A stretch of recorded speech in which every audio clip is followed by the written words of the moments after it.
नमस्कार, मेरा नाम नीतीश है और आप देख रहे हैं breaking news with Nitish. YouTube पर एक ऐसा डिजिटल प्लेटफॉर्म जहां पर हम आपको strategic affairs, defence, internal security और इन्वेस्टिगेशन से जुड़ी तमाम एक्सक्लूसिव खबरें दिखाते हैं। जी हां, ऐसी खबरें जो आपको ना तो किसी टीवी चैनल पर नजर आएंगी और ना ही किसी वेब पोर्टल पर ही। तो आज एक ऐसी ही exclusive breaking news special report के साथ हम आपके सामने पेश हुए हैं, जिसमें हम आपको बताएंगे कि बर्फ गिरने के पहले आतंकी संगठनों की कश्मीर में क्या प्लानिंग है, क्या साजिश उन्होंने रची है। जैश, लश्कर, हिजबुल मुजाहिदीन सब के बारे में आपको बताएंगे कि किस तरह की प्लानिंग उन्होंने की है, किस तरह की साजिश रची उन्होंने और आईएसआई ने इन आतंकी संगठनों को क्या निर्देश जारी किए हैं। तो यही है हमारी आज की चर्चा का विषय, यही है हमारी आज की स्पेशल रिपोर्ट।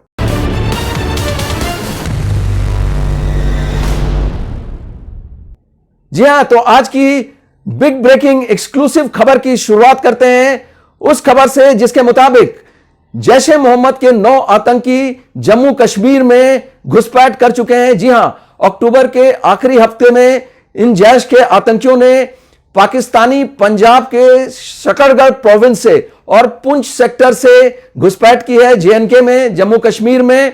और 2 अलग अलग ग्रुप्स में इन लोगों ने 2 अलग अलग इलाके से घुसपैठ की है। ये आतंकी वेल ट्रेंड हैं और अत्याधुनिक हथियारों से लैस हैं और ये घाटी में जो जैश ए मोहम्मद का प्रेजेंस है उसको बोल्स्टर करने के लिए और एक बड़े फिदाइन हमले के लिए घाटी में इन्फिल्ट्रेट किया है, ताकि बर्फ गिरने के पहले एक ऐसा फिदाइन हमला किया जा सके, बड़ा फिदाइन हमला किया जा सके, जिससे जम्मू कश्मीर दुनिया के मैप पर सुर्खियों में आ जाए। तो जी हां, अभी की सबसे बड़ी खबर यही है कि अक्टूबर के आखिरी हफ्ते में जैश ए मोहम्मद के 9 आतंकी ऑलरेडी जम्मू कश्मीर में घुसपैठ कर चुके हैं।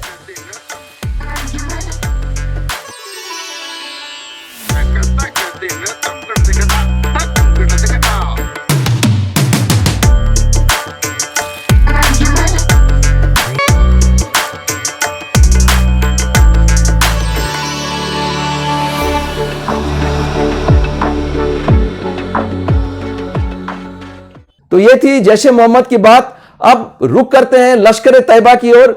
लश्कर ए तैयबा, जो आतंकी संगठन लश्कर ए तैयबा है, उसने क्या प्लानिंग की है।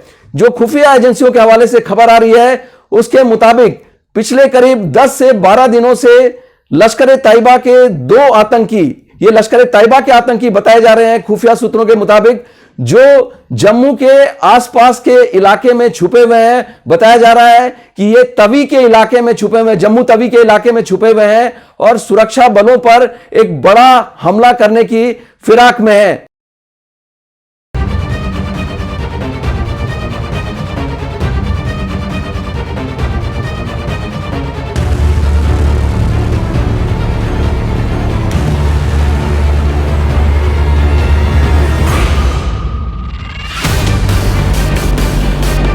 जी हां, लश्कर ए तैयबा के 2 आतंकी तवी के इलाके में छुपे हुए हैं और सुरक्षा बलों पर हमले की फिराक में हैं।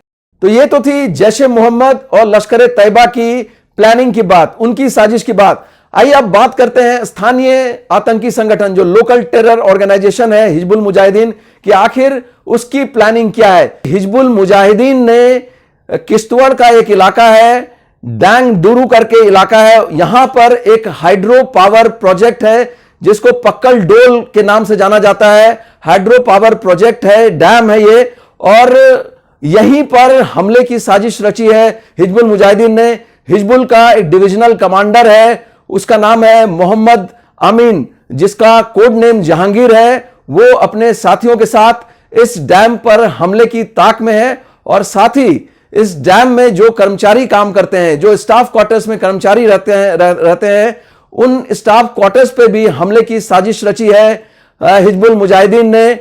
सुरक्षा बल अलर्ट पर हैं, खुफिया एजेंसियों को इसकी जानकारी मिल चुकी है और इसका जो डिविजनल कमांडर है हिजबुल मुजाहिदीन का, जैसा कि मैंने आपको बताया, उसका कोड नेम जहांगीर है, मोहम्मद अमीन उसका नाम है। वो अपने साथी आतंकियों के साथ, अपने साथियों के साथ इस पक्कल डोल डैम, जो हाइड्रो पावर प्रोजेक्ट है, उस पर हमले की ताक में है। तो कुल मिलाकर घाटी में ये जो सारे आतंकी संगठन हैं एक बड़े हमले की ताक में है और बर्फ जब पूरी तरह से गिर जाए उससे पहले ही एक ऐसा हमला करना चाहते हैं, एक ऐसा फिदाइन हमला करना चाहते हैं ताकि दुनिया की नजर में कश्मीर लाइमलाइट में आ जाए, इसके बारे में चर्चा हो।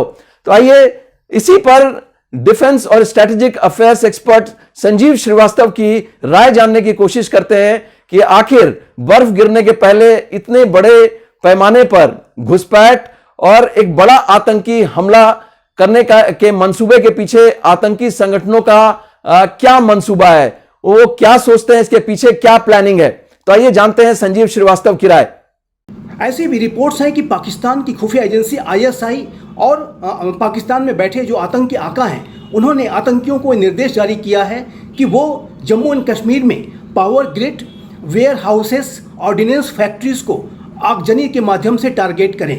जाहिर है कि उनका लक्ष्य पूरे जम्मू एंड कश्मीर को ऑन द बॉयल रखने का है, पूरे जम्मू और कश्मीर में अस्थिरता बना करके रखने का है, और वो इस तरह के घटनाओं को करा करके ये भी दिखाना चाहते हैं कि ये जो घटनाएं हैं वो एक्सीडेंटल हैं, लेकिन उसकी द्वारा जो क्षति होगी वो जाहिर है कि एक बड़ी क्षति हो सकती है। और वर्तमान समय में चूंकि पाकिस्तान के ऊपर एक बड़ा भारी एफएटीएफ का भी प्रेशर है, अंतर्राष्ट्रीय समुदाय का भी प्रेशर है, इसी वजह से पाकिस्तान भारत को क्षति भी पहुंचाना चाहता है, भारत में आगजनी जैसी घटनाओं को कराना भी चाहता है, लेकिन साथ ही साथ वो ये भी नहीं चाहता कि उसमें या तो उसका या उसके पाले हुए आतंकी संगठनों का नाम आए। तो ऐसे में जो पाकिस्तान की मंशा छुपे तौर पे भारत को आतंकी हमलों से दहलाने की दिखाई देती है। तो ये थे डिफेंस और strategic affairs expert Sanjeev Srivastava जो बता रहे थे कि घाटी में बर्फ गिरने के पहले आतंकी संगठनों ने जो प्लानिंग की है उसके पीछे उनका मकसद क्या है, उनकी सोच क्या है। और इसके अलावा भी हम आपको बताते हैं कि कैसे आईएसआई ने जो अलग अलग टेरर ऑर्गेनाइजेशंस हैं, मसलन अल बदर, 3 टेरर ऑर्गेनाइजेशंस के बारे में हमने आपको बताया। इसके अलावा जो अल बदर हैं, उमर अल मुजाहिदीन है, कश्मीर जामात फोर्स है, ये सारे आईएसआई के इशारे पर ऑपरेट करते हैं। इन सब को कहा गया है कि वो खास तौर से ऑर्डिनेंस डिपो को निशाना बनाए। जी हां, इन सब को कहा गया है कि जो हमारे ऑर्डिनेंस डिपो हैं, हिंदुस्तान में अलग अलग जगहों पर ऑर्डिनेंस डिपो हैं, उनको निशाना बनाए आगजनी के जरिए। इसके अलावा आईएसआई ने इन आतंकियों को कहा है कि वो इंडियन वेयर हाउसेस और टेक्सटाइल कंपनियां हैं, उनको भी आगजनी के जरिए निशाना बनाए। इसके पीछे मकसद यह है कि आईएसआई का मकसद यह है कि ये जो आगजनी के जरिए अगर ये इन घटनाओं को अंजाम दिया जाता है, आतंकी हमलों को अंजाम दिया जाता है, तो ये दुर्घटना लगेगी, ये ऐसा लगेगा कि ये महज लापरवाही की वजह से हुआ है। और चूंकि पाकिस्तान एफएटीएफ की ग्रे लिस्ट में है, दुनिया की नजर लगातार पाकिस्तान पर लगी हुई है, तो पाकिस्तान नहीं चाहता कि इस वक्त में जम्मू कश्मीर में किसी भी तरह का कोई बड़ा आतंकी हमला हो या भारत में किसी भी जगह पर कोई बड़ा आतंकी हमला हो और उसमें उसका नाम आए। इसी वजह से अपना नाम ना आए, इस वजह से उसने ऐसी साजिश रची है और अलग अलग आतंकी संगठनों को यह निर्देश जारी किए हैं कि आगजनी के जरिए, खास तौर से ordnance depot, Indian warehouses, textile companies, इन सब को निशाना बनाए, पावर ग्रिड के अलावा। पाकिस्तान के ऊपर एफएटीएफ का कड़ा प्रेशर है। एफएटीएफ ने पाकिस्तान को पहले ही ग्रे लिस्ट में डाल रखा है और उसे कभी भी एफएटीएफ ब्लैक लिस्टेड कर सकती है। क्योंकि पाकिस्तान ने जो बड़े आतंकी संगठनों के जो आका हैं और उनके ऊपर कार्रवाई नहीं की, इसी वजह से एफएटीएफ ने पाकिस्तान को अभी भी ग्रे लिस्ट में बरकरार रखा है। टर्की एक ऐसा राष्ट्र जो कि लगातार पाकिस्तान को बचाने की कोशिश ब्लैक लिस्टेड होने से करता था, वो भी अब ग्रे लिस्ट में आ गया है। तो ऐसे में अब पाकिस्तान के ऊपर ब्लैक लिस्टेड होने का खतरा ज़्यादा बढ़ गया है और ऐसे में उसे कर्ज मिलना भी मुश्किल हो जाएगा और पाकिस्तान पूरी तरीके से बैंकरप्ट हो जाएगा, जो कि पहले ही बहुत ही खराब दयनीय आर्थिक स्थिति में है। तो ऐसे में पाकिस्तान की जो मंशा है वो छुपे तौर पे भारत में आतंकी घटनाओं को कराने की है, आगजनी को कराने की है, लेकिन उसमें वो चाहता भी नहीं कि उसका नाम या आतंकी संगठनों का नाम सीधा सीधा आए। यही कारण है कि अभी हाल के समय में जो कश्मीर में टारगेटेड किलिंग हुई हैं उसमें फ्रंट ऑर्गेनाइजेशंस के माध्यम से ये किलिंग्स कराई गई।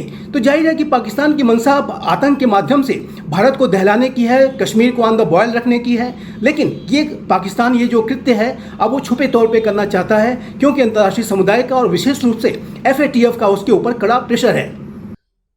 तो यही थी हमारी आज की एक्सक्लूसिव बिग ब्रेकिंग न्यूज। अगली बार हम ऐसी ही एक दिलचस्प जानकारी, ब्रेकिंग न्यूज के साथ, स्पेशल रिपोर्ट के साथ आपके सामने आपसे फिर से मुखातिब होंगे। लेकिन जाने से पहले आपसे ये रिक्वेस्ट किए जाते हैं कि अगर ब्रेकिंग न्यूज विद नीतीश के इस प्लेटफॉर्म पर दिखाई गई ये खबर आपको पसंद आई हो तो काइंडली हमें लाइक करें, शेयर करें और सब्सक्राइब करें। अगली बार तक के लिए नमस्कार।